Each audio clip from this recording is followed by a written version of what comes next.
Selamat datang di podcast Rekreasi.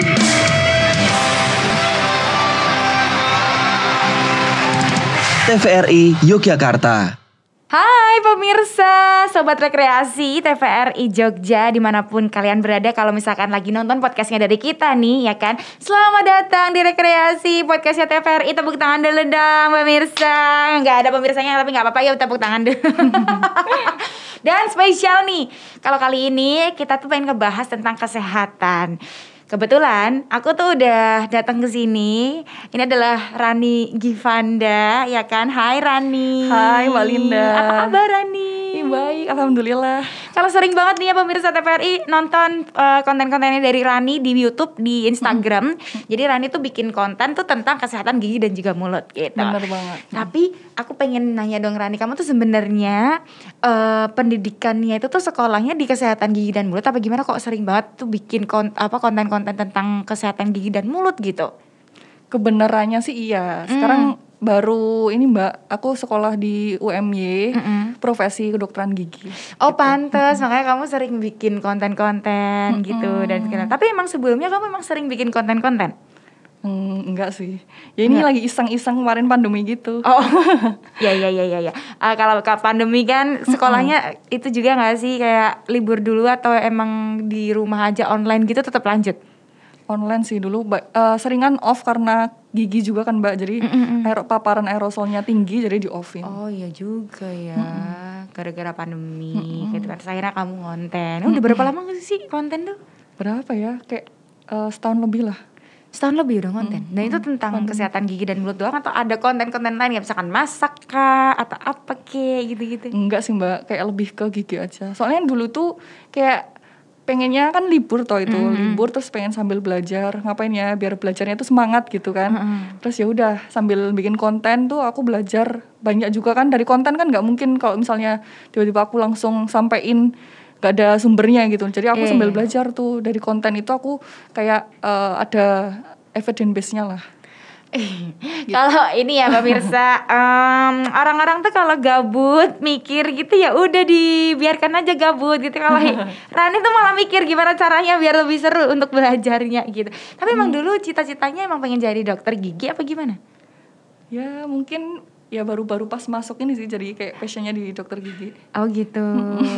Tapi kalau dokter gigi apa sih namanya, kebayangnya tuh maksudnya kayak ya dilatih juga untuk kreativitasnya juga nggak sih kalau dokter gigi?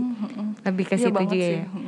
Kamu dulu pernah nggak sih kayak punya apa sih namanya kreativitas gitu tuh sebenarnya biasa aja tapi harus dipaksain nih waktu masuk ke kedokteran gigi gitu, atau emang dari dulunya kamu emang anak kreatif sebenarnya? Enggak juga sih Mbak, biasa aja. Biasa aja terus ya mau nggak mau kan. Cuman kan ntar juga bisa karena terbiasa gitu. Bisa karena terbiasa gitu ya. Tapi emang sih sebenarnya kesehatan gigi dan mulut itu tuh adalah yang utama gak sih, bikin kita tuh pengen makan enak juga dan segala macamnya gitu. Tapi sebenarnya kalau Rani menganjurkan nih ya, kayak misalkan kita sebagai anak-anak muda yang makanannya banyak manis-manis lah, kemudian makanan-makanan yang keras-keras lah dan segala macamnya gitu. Terus sebenarnya kalau gosok gigi nih, kita ngomongin tentang gosok gigi dulu ya. Sehari itu tuh sebenarnya berapa kali sih emang harusnya kalau Dua gosok kali gigi? aja sebenarnya udah cukup. Dua kali, cuman harus dengan cara yang tepat, waktunya juga di waktu yang tepat. Kalau misalnya 2 kali tapi caranya salah ya sama aja bohong Mbak. Waktunya gitu. Salah juga sama aja bohong. Dan walaupun hal sepele gitu, masyarakat tuh banyak yang belum tahu, makanya ya tercetuslah itu ide-ide konten yang konten yang paling rame apa tuh Ran di tempatmu? Kayak terakhir yang paling rame tentang ini sih, cabut akar gigi karena efek sampingnya kalau misalnya itu dibiarin itu bisa bikin kista. Oke. Bukan cabutnya sih, maksudnya kayak akar gigi kalau misalnya itu dibiarin nggak dicabut atau nggak dirawat gitu, nanti itu kayak bakterinya itu nanti lambat laun akhirnya bisa nanti mengarah ke terbentuknya kista. Kista radikuler. Itu bukan karena keturunannya, bukan? Bukan. Karena sisa akar itu. Jadi emang kalau lagi sakit gigi ya udah segera ke dokter gitu ya. Iya. Karena memang gini sih, banyak loh teman-teman aku. Karena aku kan emang perawatan behel ya. Jadi ya mau nggak mau emang harus 2 Dulu, kalau sekarang udah lepas kita say.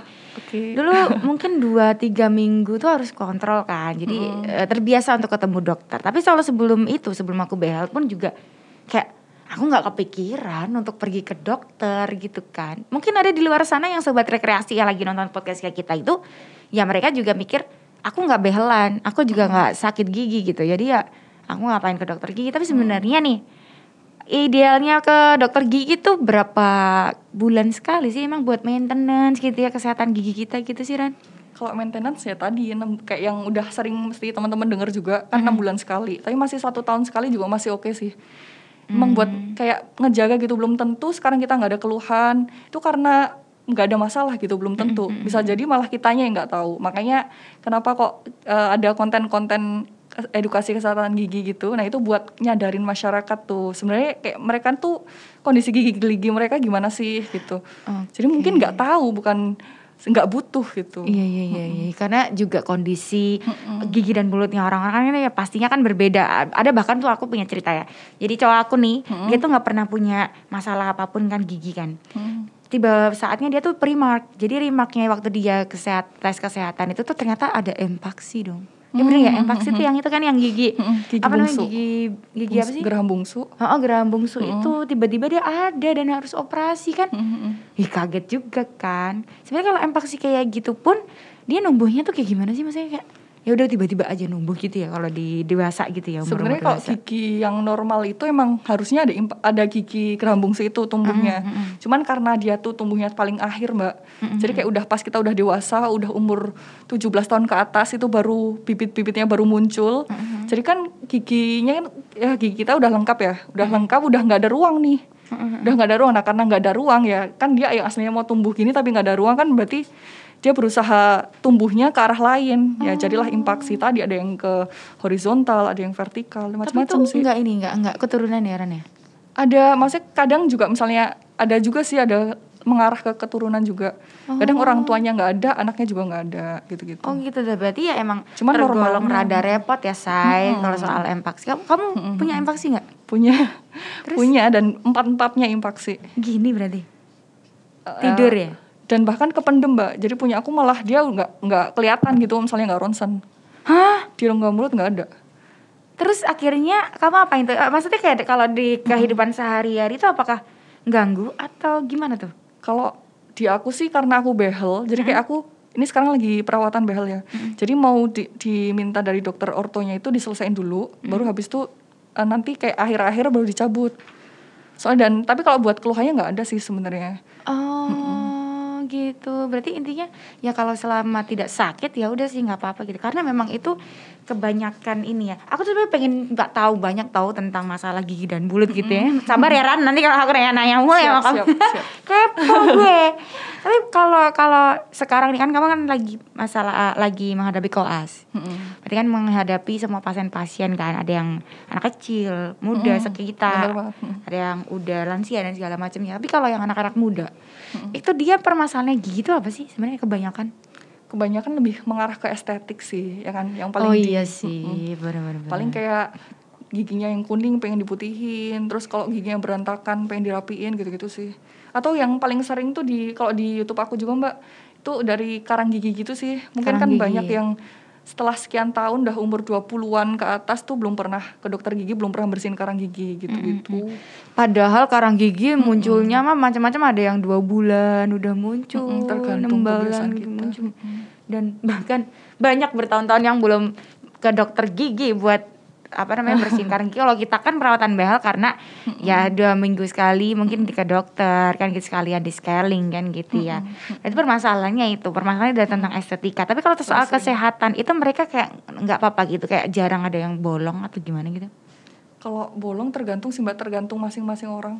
Kayak kadang ada yang udah tua tapi giginya bersih gitu, nggak ada yang kayak lubangnya paling cuma 1 dikit kecil gitu. Tapi ada anak muda yang udah kehilangan giginya sampai 4, udah pakai gigi palsu gitu-gitu. Kayak tergantung sih, itu tergantung dari dulu pola asuhnya pas kecil juga gimana kan, kebiasaannya ke bawah sampai dewasa gitu.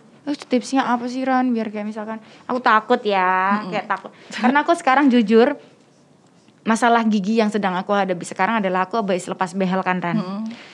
Habis lepas behel kemudian pakai retainernya tuh aku tuh apa sih ya, ibaratnya kayak ya ngikutin saran dokter gitu, lepas waktu kita makan aja. Yang kemudian kan 6 bulan berlalu, kemudian sekarang udah 2 tahun, akhirnya renggang lagi. Karena ya itu tadi aku nggak ngerti, ibaratnya gini sih. No offense ya, maksudnya mungkin ada beberapa dokter yang tidak mengedukasi sampai sedetail itu, atau mungkin akunya yang bolot kan gitu ya. Maksudnya harus dikasih tahu berkali-kali, sedangkan aku ketemu dokter itu harus ketemu saat itu juga. Nggak bisa kita by WA dan segala macamnya seperti itu. Akhirnya sekarang renggang say. Dan aku nggak ngerti gitu. Makanya kan akhirnya iya ampun sayang banget udah 4 tahun kita behel kan gitu ya. Berarti intinya nih, aku pengen dong kayak kalau misalkan dari kamuran, kan banyak nih anak-anak muda pengen behel ya.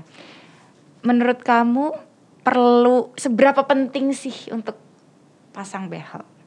Meskipun gigi kita udah rapi ya, apakah boleh gitu? Gigi rapi tetap behel biar bisa cantik dok gitu.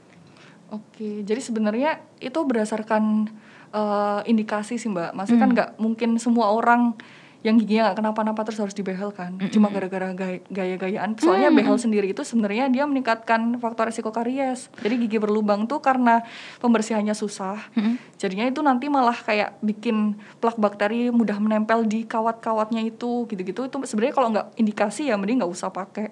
Tuh Gitu. Padahal sekarang banyak tahu salon-salon. Iya, nggak tahu itu kan. parah sih. Salon-salon begitu gitu kan. Kayak misalkan salon-salon kemudian dia pasang behel gitu. Ya itu yang bikin kayak macam-macam ya. Ada juga veneer di salon. Tahu nggak? Iya. Ngeri ya. Ya kan ya sebenarnya mending dihindari sih. Dihindari banget lah kayak gitu. Efeknya udah banyak Mbak, udah kayak yang dari giginya sampai lepas, ada juga yang pakai behel giginya lepas. Veneer juga kan nggak sesuai anatomi juga Mbak. Maksudnya kan mereka bikin kayak gitu mungkin menurut mereka itu estetik, cuman kan kayak anatominya harusnya kayak mana, mereka bikinnya kotak-kotak, atau terus juga harusnya di situ ada celah biar pembersihannya itu baik gitu kan. Di situ nggak ada celah, malah kayak rapat-rapat gitu, rapat apa bahkan nyambung. Nah itu bahaya banget sebenarnya malah. Ngeri banget tau gak sih Rian? Banget Mbak, kayak miris sih sebenarnya itu. Iya, dan mereka tuh tergiur dengan harga murah. Ya kan? Padahal. Harga murah, cantik ya kan, veneer abal-abal ibaratnya. Itu putih-putih semua kayak gigi kelinci, bahkan gak ada rapet gitu. Kayak pernah tau, kayak seliweran di TikTok atau di mana gitu kan, kamera-kamera banyak yang seperti itu. Nah, kan ini kan aku tanyain nih, tapi kalau dari kamu sendiri tuh susah gak sih kayak edukasi ke anak muda gitu biar kayak ayo kesehatan gigi dan mulut tuh penting loh, dan kemudian kalau kamu mau cantik jangan yang abal-abal loh gitu, kayak susah gak sih kamu? Kalau susah enggaknya, kalau susah kayaknya karena malah sekarang lumayan terbantu banget sih sama sosmed kan. Dan sosmed, dan sekarang kan edukasi gigi kan udah lumayan banyak juga nih. Kayak beda pas aku mulai gitu, dulu tuh kayak lumayan masih jarang gitu. Nah sekarang tuh udah mulai banyak. Jadi kayak makin banyak juga anak muda yang lebih aware gitu sama kesehatan giginya. Oke, berarti malah lebih kemungkinan ada nggak sih kayak misalkan cara kamu untuk lebih menyebarluaskan tentang edukasi gigi dan mulut selain di YouTube dan juga di Instagram yang kamu punya? Mungkin kamu apakah membuka kelas kah? Atau mungkin ada waktu saat koas kamu kan datang ke tempat-tempat itu kayak SD dan segala macamnya di situ. Apakah di situ kah atau gimana gitu? Kalau sekarang sih belum ya Mbak, soalnya kan pandemi juga. Jadi kayak sekarang karena pandemi jadinya serba memanfaatkan gimana caranya biar makin banyak tersebar manfaatnya itu ya lebih ke online sih. Dan sekarang kan sangat terbantu dengan algoritma Reels, TikTok itu cepet banget Mbak naiknya. Kayak kita bukan siapa-siapa, cuman karena terbantu sama itu jadi malah lebih tersebar luas. Enak ya berarti ya kalau konten sekarang ya makanya. Tapi banyak gak sih yang request konten gitu dari followers? Banyak. Kebanyakan request tentang apa tuh edukasinya? Kayak tips mutihin gigi di rumah gitu-gitu sih. Tentang estetika ya berarti jatuhnya. Iya sih. Kayak nggak ada gitu tips biar gak gigi bolong kayak gitu-gitu nggak ada. Itu lebih ke YouTube sih Mbak. Kalau di YouTube kan mungkin karena yang nonton segmennya lebih luas ya. Oke. Kalau di IG tuh kebanyakan anak muda sih. Kebanyakan anak muda ya. Oke, berarti intinya adalah tentang estetika, gimana cara mutihin gigi. Gimana emang cara mutihin gigi? Aku kemarin habis bleaching. Oh iya. Sakit, Beb. Ternyata. Agak ngilu gitu ya? Bukan agak lagi. Oh, ngilu banget. Udah minum paracetamol, ibuprofen, Cataflam. Wow, perjuangannya. Iya. Buat cantik ya Mbak, biar lebih cantik. Tapi memang bener beauty is pain. Setuju sih, Beb. Behel udah berapa tahun? Udah 3 tahunan sih. Kata dokter mau dilepas kapan? Secepatnya. Udah capek juga, udah mau lulus kan. Ntar kalau lulus udah out dari Jogja mungkin. Jadi udah nggak ketemu dokter lagi. Terus habis itu ya apa sih namanya kayak pakai retainer gitu pasti. Pasti itu. Oh my god, kayak beda-beda tahu. Aku sebel ada loh yang pakai retainer cuma 3 bulan dia oke aja selamanya. Beda-beda. Cuman emang paling bagusnya sih selamanya pakai retainer. Selamanya. Cuman pas tidur doang tapi. Ya kebanyakan gitu ya. Kalau misalnya lebih sering dipakai itu lebih bagus karena kan dia memfiksasi posisi yang udah dibentuk sama behel tadi. Si retainer ini. Tapi kalau ketika retainer itu yang waktu awalnya apa sih namanya dipakai waktu kita pas behel, kemudian masih dipakai lagi, sekarang udah nggak bisa kan udah ada celah nih. Ini kan gigi nih. Sekaligus konsultasi gue. Ini kan gigi nih. Terus renggangnya tuh di atas sini, bolong ini begini nih. Kan kalau retainer kan dia dari sini ke atas gitu kan. Aku retainernya yang itu kebetulan yang liner clear, yang atau yang Holy. clear ya. Yang itu yang kayak petinju tuh sih yang oh iya yang clear yang transparan ya kayak sampai ke gusi itu. Ini sini yang nggak bisa rapet lagi beb. Gitu. Berarti aku harus ke dokter lagi ya buat. Harus dicetak ulang sih mbak. Harus cetak ulang. Tapi bisa itu dirapetin tuh bisa. Ya tergantung, nanti harus dilihat lebih lanjut kayak seberapa renggang, terus juga ya pokoknya harus banyak kan pemeriksaan behel gitu. Ya kemungkinan sih banyak ya teman-temanku yang relapse gitu mbak, relapse terus mereka akhirnya behel ulang. Behel lagi. Soalnya emang kalau retainer, pelajaran juga buat teman-teman yang pakai behel, besok kalau udah lepas harus banget wajib pakai retainer. Oh my god. Nyesel banget gak sih mbak? Ya Nyesel kan? banget. Iya. Kayak banyak banget gitu loh kayak kalau menurut aku kak behel di mana, pengen behel dan segala macam, tapi mereka nggak ngerti ternyata setelah behel itu perawatannya seumur hidup men. Memang ada yang tidak seumur hidup, memang yang aku tadi ceritain itu kan Rani, tapi kan gitu kan kondisi orang berbeda-beda. Atau pakai retainer yang ini fix mbak, yang kayak cekat gitu, jadi langsung dilem gitu di belakang gigi. Udah pernah. Oh, udah pernah juga? Iya. Cuman dan itu ngefek di akunya nggak bagus. Gitu. Jadi dia kan cekat nih, di yang dia tempel kan di tengah-tengah, ya kan? Sama aja kebukanya bawah atau atas. Oh gitu, emang kurang adekuat sih kalau yang kayak gitu. Berarti emang gigi aku bebal ya. Gak bilang ya aku. Aduh, ya bener. Iya bener. Terus kayak kamu ini gak sih kayak tipsnya untuk ngerawat gigi deh apa gitu kayak yang dari Rani? Kayak mungkin ini sih lebih ke tadi yang aku bilang, kayak itu hal sepele, kayak mungkin semua orang juga udah ngelakuin, cuman kadang caranya salah, waktunya salah itu. Jadi kayak harus banget kayak jangan pernah skip sikat gigi malam sebelum tidur.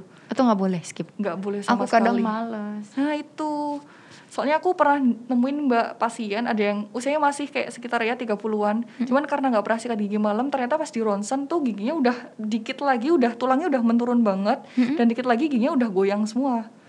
Goyang alhasil kalau kan tulang itu kan buat megangin gigi. Kalau tulangnya itu udah turun banget, kayak dia yang megangin gigi udah nggak ada lagi kan mbak. Lama-lama kan giginya goyang dan lama-lama bisa lepas gitu. Itu cuma gara-gara nggak sikat gigi malam. Dia bahkan sikat gigi malam diganti pakai obat kumur. Obat kumur yang dijual di pasar itu kayak nggak bisa diganti, kayak wajib banget sikat gigi malam. Ternyata sikat gigi doang itu tuh efeknya ini ya, oke banget ya. Banyak juga yang kayak aku terus teman-teman yang lain, teman-teman anak KG gitu, mereka karena kebiasaan dari kecil udah sikat gigi malam, kayak nggak ada masalah gigi gitu, alhamdulillah juga sama sekali Oke sih, keren. Intinya ya sobat rekreasi, sikat gigi malam. Oke, Rani, aku tuh ada ya beberapa, karena yang udah ngirimin ke aku sebenarnya ada beberapa mitos dan juga fakta. Jadi kalau kita sudah ada pakarnya di sini, kita langsung tanyakan saja ya. Nanti kamu jawab ini apakah mitos atau fakta gitu ya, Rani ya. Oke. Yang pertama, menyikat gigi dengan bulu sikat yang keras dan juga kuat itu dapat membuat gigi kita lebih bersih. Mitos atau fakta? Mitos sih mbak, mitos banget. Bahkan itu nanti efeknya malah bisa bikin gigi jadi kekikis. Keras dan kita cara menyikatnya itu terlalu kuat, gigi malah bisa terkikis, dan justru yang awalnya email itu warnanya putih, dia terkikis dan menonjolkan warna dentin yang warnanya kuning. Jadi malah yang awalnya pengen bersih, pengen putih, malah jadi kuning karena dentinnya terpapar gitu. Dan bisa sensitif jatuhnya. Iya. Jadi salah banget sih, jadi ngilu-ngilu gitu. Tuh, berarti bulu sikat yang keras tolong ganti yang lembut. Aku kirain dulu keras itu tuh karena dia bisa mencongkel ke sela-sela gigi kan, keras gitu. Tapi ternyata enggak ya. Enggak. Oh, berarti sarannya apa tuh, pakai yang sikat gigi yang bayi gitu ya malahan yang kalau buat dewasa? Yang Enggak mana? ya? Yang bayi, yang kecil-kecil. Oh ya pokoknya ya pakai apapun, yang penting sikatnya itu dia kayak ujungnya lebih kayak membulat kerucut gitu. kerucut Jadi bisa gini. menjangkau sampai sela-sela gigi yang paling belakang juga gitu-gitu. Oh, oke, Terus pakai yang halus gitu-gitu sih Mbak. mending yang halus ya daripada yang keras ya pemirsa ya. Oke, yang kedua, gusi berdarah saat menyikat gigi itu hal yang paling normal. Mitos atau fakta? Mitos dong pastinya. Kan berdarah suatu yang nggak normal kan Mbak ya. Oh. Dan itu biasanya menandakan adanya peradangan di gusi kita. Oke. Itu karena kebanyakan nih teman-teman yang punya karang gigi nih biasanya ada keluhan ini. Ternyata dia kalau karang gigi itu tuh kan numbuhnya ternyata di gusi ya, dari gusi bawah gitu terus ke atas gitu. Bisa. Kan? Terus kemudian dia bikin goyang. Oh. Berarti emang harus ke dokter gigi. Yang ketiga, sikat gigi langsung setelah selesai makan itu baik gak? Berarti setiap makan 3 kali sehari kamu harus sikat gigi. Setelah langsung nih, kalau langsung malah justru nggak baik. Oh, kenapa tuh? Karena kan sebenarnya kalau pas kita makan karbohidrat nih Mbak. Terus karbohidrat nih bikin suasana rongga mulut kita ini asam. Jadi asam gitu suasananya. Nah, asam ini kalau misalnya sampai suasananya asam dan gigi itu paling rentan sama yang namanya asam. Dan kalau misalnya pas kondisi lagi rentan-rentannya si gigi ini disikat, nah malah justru gigi lagi rapuh kan Mbak itu. Terus disikat kan otomatis gigi malah bisa terkikis. Gitu-gitu malah jadi nanti sensitif lagi. Ngilu lagi. Bagusnya dijarakin Mbak, dijarakin sekitar 15 sampai 30 menit setelah makan atau minimal kumur aja deh setelah makan biar kayak plak-plaknya kan sisa-sisa makanannya agak berkurang gitu. Oh gitu. Baru tahu. Padahal dulu ada loh ya yang bilang mitos, kamu sikat gigi tahu habis makan biar bersih. Ternyata nggak boleh. 15 menit, jangan jadi nggak sikat gigi sih Mbak. Jadi nggak sikat gigi. 15 menit ya paling 15 menit. Oke. Yang keempat, semakin banyak pasta gigi yang digunakan maka gigi kita akan semakin bersih. Mitos atau fakta? Mitos juga. Mitos juga intinya secukupnya atau mungkin sebiji jagung ya. Iya betul banget. Oke. Yang kelima, gigi yang sehat adalah gigi yang berwarna putih. Mitos atau fakta? Mitos sih. Sebenarnya indikator sehat kan bukan itu. Gigi sehat tuh gigi yang nggak ada keluhan, nggak ada karang giginya, nggak ada yang berlubang gitu-gitu sih. Tidak ada yang goyang. Dan sebenarnya warna gigi yang normal itu kayak malah justru putih cenderung kekuningan, bisa kayak agak disamain sama warna selera mata kita. Betul. Iya. Kalau nggak beda jauh kayak beda tipis ya nggak usah lah ya, nggak usah yang harus putih apa gimana gitu. Udah normal kok. Iya itu tuh kembali lagi kalau mau estetika beda cerita ya. Iya sih. Yang keenam, sakit gigi dapat disembuhkan hanya dengan minum obat anti sakit atau analgetik. Anti sakit mitos pastinya. Mitos. Kan penjelasannya kan kalau misalnya sakit gigi, walaupun namanya sakit gigi itu cuma ngeradain sakitnya aja tapi sementara. Tapi penyebab utamanya itu bakteri. Itu kalau misalnya nggak dihilangin, cuma minum obat aja sama aja, bakteri masih tetap dia berproses buat masuk lebih dalam lagi ke jaringan Bener gigi. banget. Iya. Oke. Yang ketujuh, jika sakit gigi lebih baik gigi langsung dicabut aja sih biar nggak usah sakit-sakit lagi. Mitos atau fakta? Mitos banget. Mitos banget, banyak mitosnya ya. Mitos semua kayaknya. Iya bener.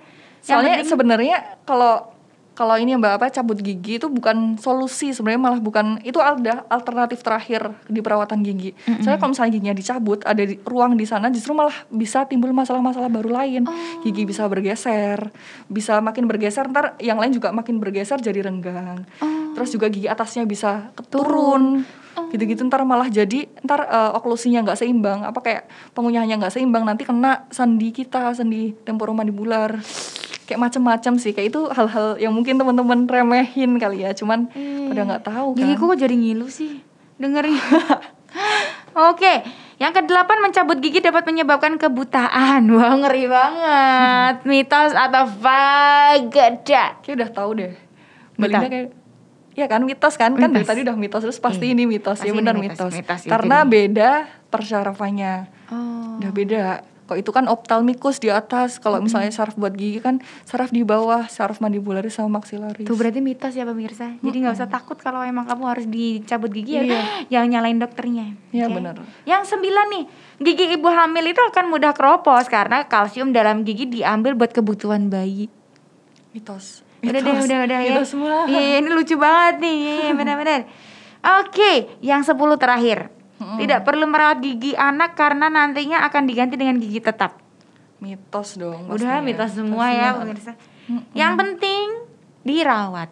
Betul. Walaupun Betul banget. walaupun anak-anak kan giginya sering itu ya. Justru kan nanti malah kayak dia kadang anak nggak mau makan tuh bisa jadi karena giginya sakit dan nggak dirawat itu kan Mbak. Jadi nggak, kalau misalnya nggak mau makan kan nutrisinya jadi berkurang. Apalagi kalau misalnya di 1000 hari keemasan anak, Iya. pas butuh banyaknya nutrisi tapi malah kurang asupannya karena itu kayak malah bahaya banget. Dan itu gigi anak tuh dia sebenarnya dia buat penjaga gigi permanen. Jadi kayak dia tuh space maintainernya secara alami yang Allah ciptain tuh si gigi anak ini. Karena misalnya si gigi anak kan ada nanti bakal digantiin kan sama gigi permanen. Kalau si gigi anaknya ini dicabut, nah gigi permanennya jadi kehilangan arah, dia makanya tumbuhnya jadi kemana-mana gitu, jadi berantakan. Berarti ya Jadi tolong kayak ya sepenting itu ibu-ibu sih. di luar sana kalau anaknya mungkin masih balita melihat giginya agak coklat-coklat biasanya ya, atau mungkin kelihatan sehat ternyata dia sakit gigi, ya silakan ke dokter gigi anak. Thank you Rani. Sama-sama Mbak, Udah makasih datang ke juga. podcastnya kita. Aku yang makasih. Jangan lupa tutup konten. Kita Siap, tunggu siap. konten-konten kamu berikutnya. Dan kalau misalkan nanti ada pemirsa TVRI Sobat Rekreasi yang mau request konten, Rani juga bisa bikinin ya. Siap. Thank you. Kita ketemu lagi di episode berikutnya. Bye.